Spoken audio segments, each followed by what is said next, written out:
I'm Paolo Trillo together with Janelle. So, at ang dami talaga natin mga pakulo dito sa PBA. That's right. Galing. Kanina napanood nyo yung ating, syempre, halftime entertainer, Of course. the young boy with a great dance moves. Tama. Have finally grown up, and now he doesn't only dance, he sings pa. Ayan. Well, Really Billy Crawford, welcome How to the you PBA. doing? Thank you very much. Maraming salamat. Okay, mga dance moves mo nung kanina. Turo mo naman yun eh.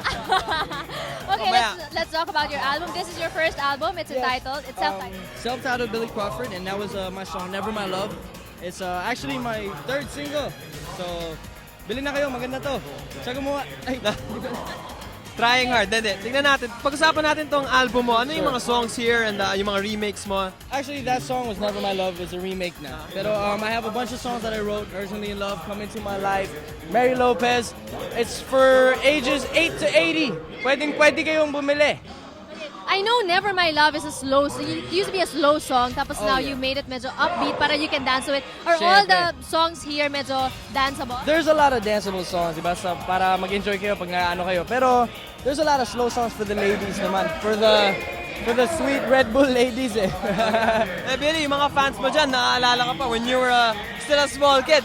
All of a sudden, you're out here with your new album. I know, medyo nandito na naman ako. Ginupit ko na buhok ko. Thank you. Well, I hope you're Okay. enjoying the PBA game so Oh, far. I'm enjoying it. Definitely I'm enjoying it. Alright, enjoy the rest of the game and good luck with your album. Thank you. Alright, thanks for dropping by. Alright, that's it from us here.